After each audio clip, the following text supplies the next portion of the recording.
be prudy, but she is the only one who be actually. Hello and welcome to another reading vlog. So for this week, I'm thinking that I'm going to prioritize all of the books that I have from the library so I can read them before I return them.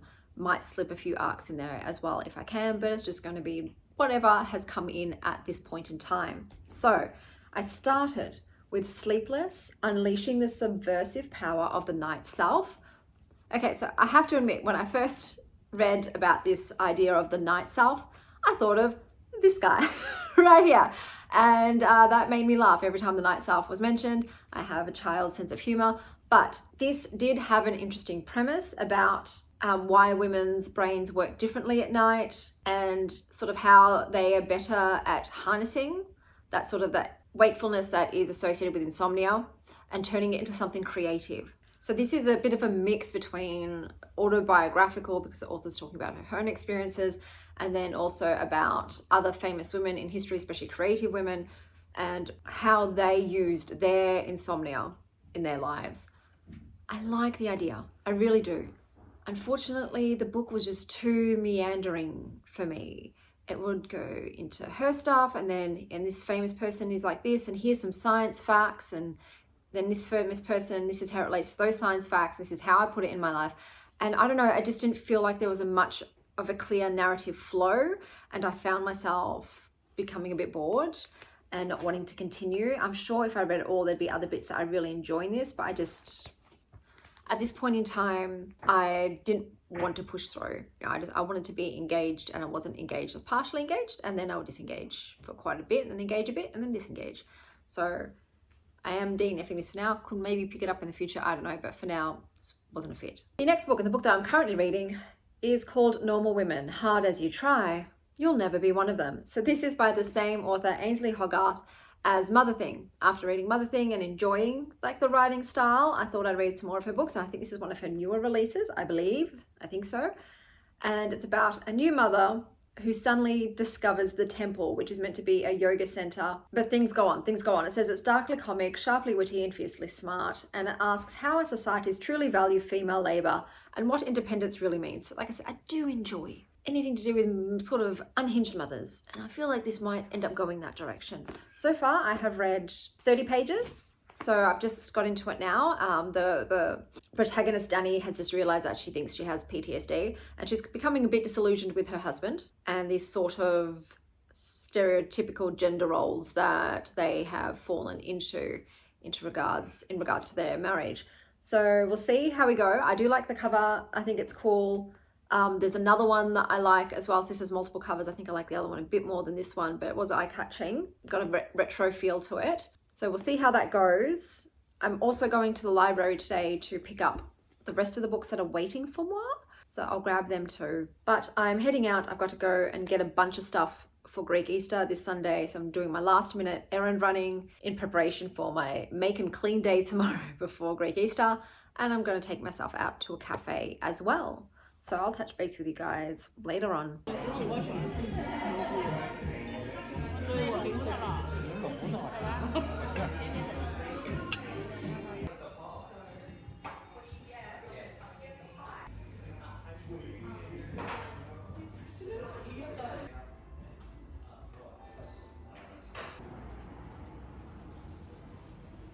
Hello, I'm back. Bluebell's in the bottom here playing with her little cat toy, so I'll just leave her down there. So I went to 2 cafes.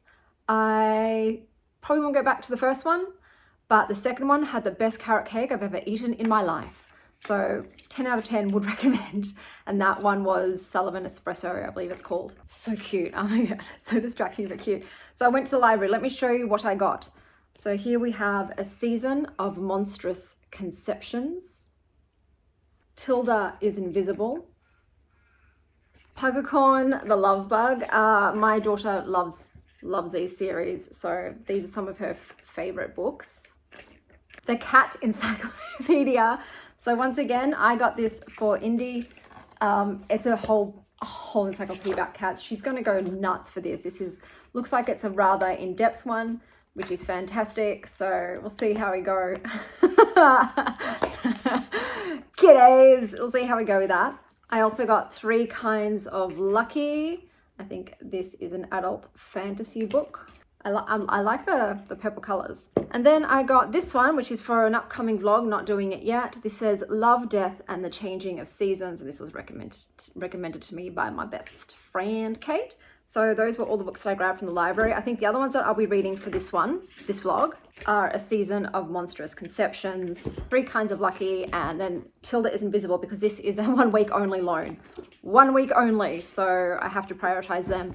I've also got this arc, so I think I'm going to try and do all of these for you in this vlog. I don't know how long this vlog will be, unless I DNF some books and it'll be just the normal length. But besides that, I went and got myself a candle today. So this is a, block my face, Scorpio candle. It's got a really cool scorpion on the lid, and some obsidian inside, and it's rose scented. Oh, so nice, I love rose. And that's what I got up to today. Okay, so I'm reading Rakesfall. And this is an arc from NetGalley, and this is just a case of it's not for me. I'll put up a little synopsis here that I get from Goodreads. If you can make sense of it, well done. But I'll just read it to you so you understand. It is right and inevitable, the expanded overlaps say, that the show ended there, merging the world of the story with the world outside it.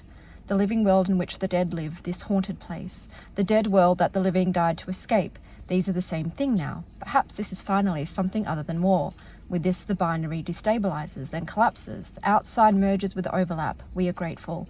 Like the world, we are unitary. No, not unitary, but non-dual, as we were before fandom. We miss Leverett. We miss Annalid even more. We do not get to watch her grow because we are the shards of the shell she broke open to get out. She will not want us to, after all. She has come to know us intimately through years of education in the documentary. She must have come to love us, perhaps, and certainly to loathe us. She has so little room to live in between the demands of her writers and her actor and her director, between the needs of her viewers and her readers. We rewatch and watch for her without blinking so that we can glimpse her in the spaces, the gaps between script and performance where Annalid slips through. Rewatch Season 1, Episode 3, 31-35. I don't get this book at all. It seems to be 2 people, and from what I gather from the blurb, they are combined and people are watching them on a show that they call the documentary. And I don't understand anything in this novel. I don't get it. It's just going way over my head. I don't like the writing style either.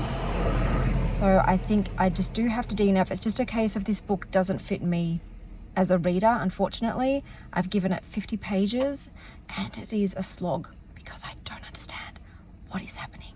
And I don't like feeling confused for that long, and I don't think it's going to change. I'm going to skip ahead a little bit, but I don't think the writing style is going to change and become more lucid. I think this is just the way it is written. So in this case, it's not for me.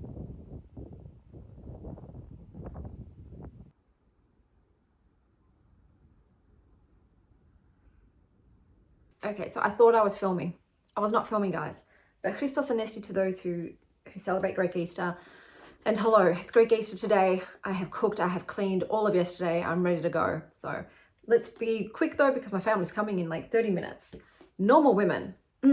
So I had high hopes for this. I kept waiting for something to happen. I was expecting maybe a horror element or a mystery twist, something weird, you know, not just more of the same. But unfortunately, it's more of the same.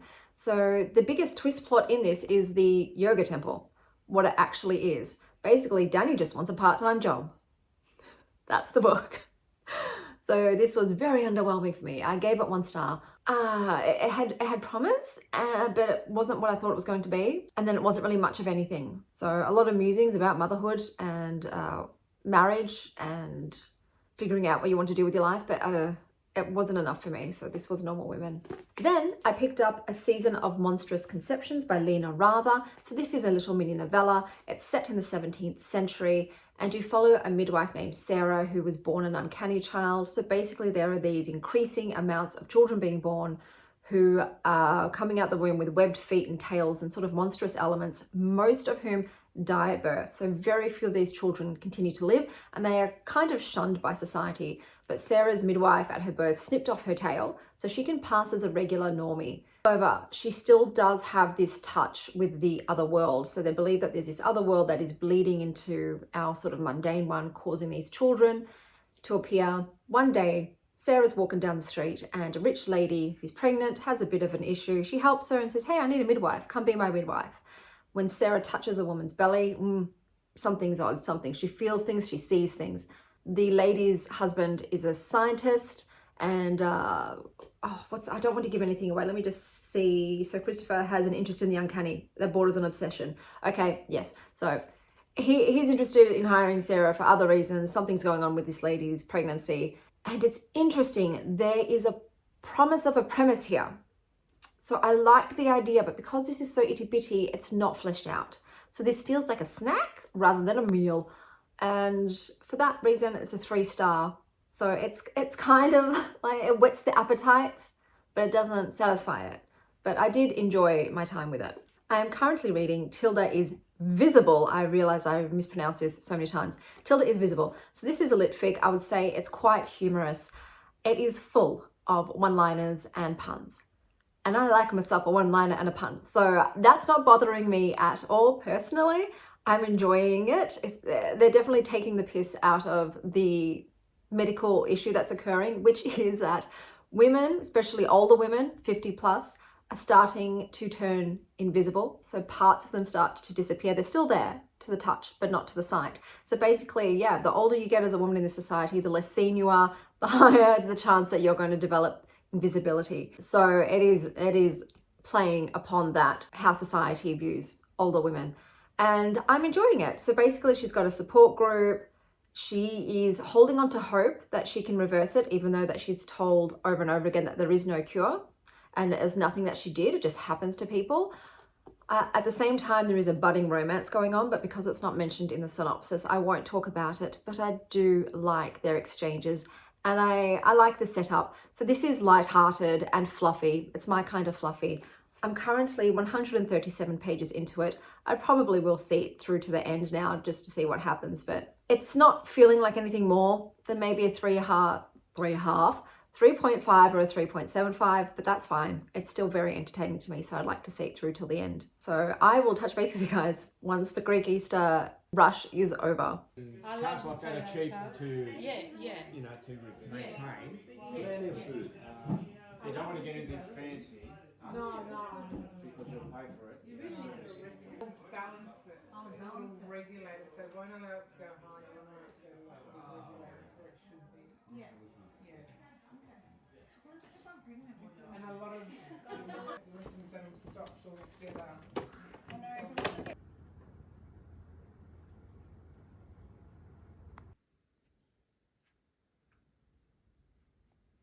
Hey guys, so let me tell you about the rest of the books that I read for this week.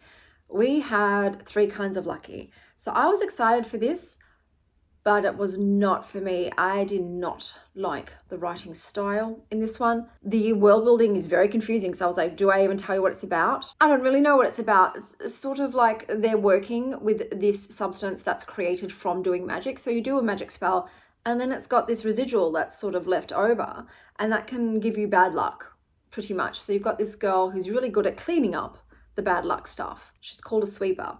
But this was just such a slog to get through. And I thought, let me read some reviews. And in the reviews, multiple people mentioned that there are multiple instances of animal harm and death. And I was like, no, not for me. So I did DNF that one. And then I picked up Tilda is Visible, kept reading with that one. And I liked it, guys. It's very fluffy, litfic, contemporary, and it's just based on sort of how you view yourself and how others see you. There was a lot of emphasis on meditating, like they were very much promoting meditation, a lot about self-reflection and about reprogramming your inner voice to be one that's more kind and not so destructive. Filled with one-liners and puns, which I found funny. There was a part that actually made me cry, and it was the scene when she finally sees her mother in person since being diagnosed with this condition. I'm not going to say what the encounter was, but I was crying. I was absolutely crying. The romance in this was also incredibly sweet and lovely and touching, and it was great to watch Tilda gain her sense of self and her confidence and find joy in life again, and then spread that joy around. you know, so following her dreams and her passions and all that jazz. It's you know, it's entertaining. It's 3.5 stars, but I did enjoy it. Then I picked up The Crown of Oaths and Curses. Okay, so this is meant to be an enemies to lovers book. This book is just based on the enemies part. So it's a long book. I read 100 pages. The male love interest, Prince Soren, was such a twat. This man is over 1,000 years old. He's been told that he has a fated mate and he won't meet her until he's 900 and something, whatever. And he finally does, and it turns out she's a witch. So he's a fae, she's a witch, and they are at war. Fae and witches hate each other. But as soon as he sees her and finds out she's a witch, he treats her like a dog, even worse than a dog. Treats her like she's an it, a thing that he can't wait to be rid of.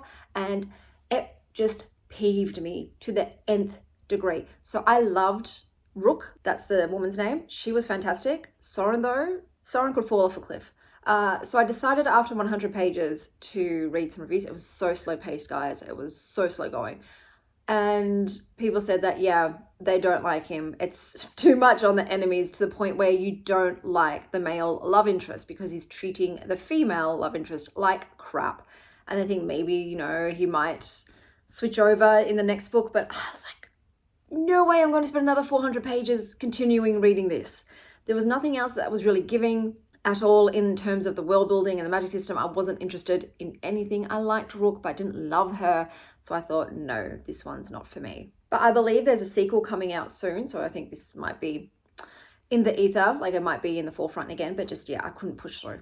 The next book I picked up was an ARC from Nat Galley, and it's called Into a Wicked World. This is set in the Wizard of Oz world and the Wizard of Oz characters. So I love the Wizard of Oz. I do like that the main protagonist, Dorothy, was a modern woman. However, not enough was done to make it sort of unique and interesting. It was very much same as the original in terms of the progression of the story too. I did not like the characterization of the Scarecrow in this. They turned them into a very annoying character. I love the Cowardly Lions characterization though. They were fantastic. The Tin Man, so the Tin Man has an issue. He was cursed by the Wicked Witch because he didn't return her affection. So basically whenever he feels emotions, he turns into tin. And then it can turn back as long as he makes his heart cold.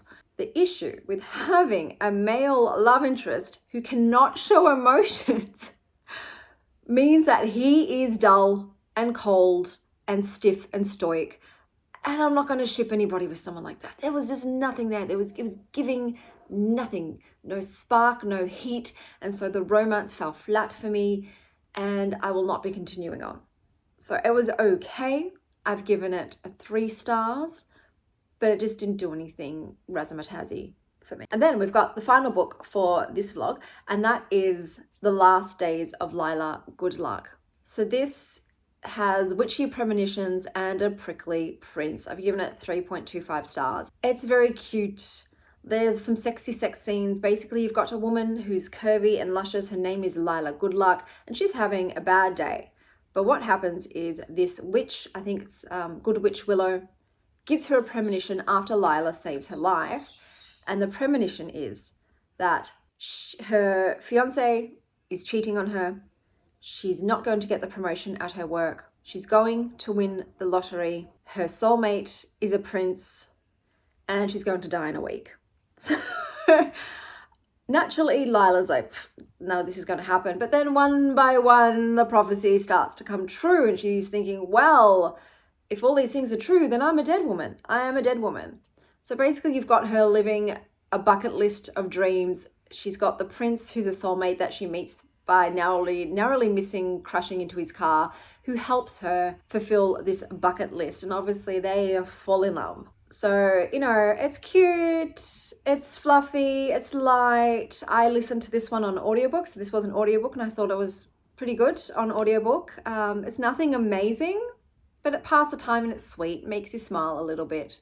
I didn't love the prince's character. He was just too grumpy for me. Lilah was great though.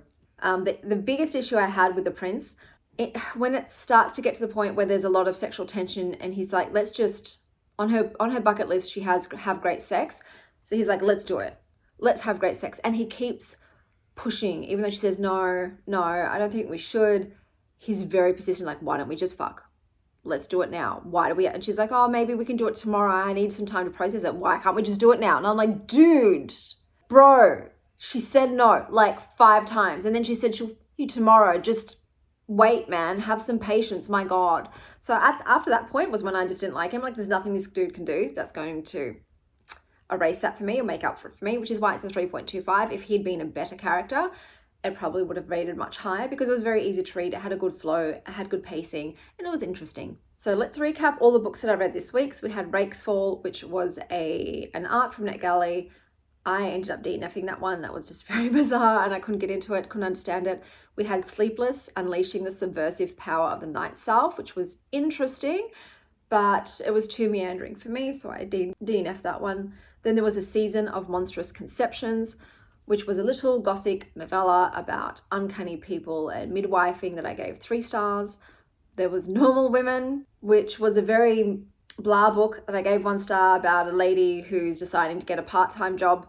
And then there was 3 Kinds of Lucky, which I DNF'd because I don't want to read a book that has animal cruelty or death in it. And it was just, I couldn't get into it. The magic system was a bit dense and it was a bit of an info dump in the beginning. Then there was The Crown of Oaths and Curses, which was a fantasy about fae and witches being mortal enemies, and 2 of them are destined to be each other's mates and turn the tide of the war.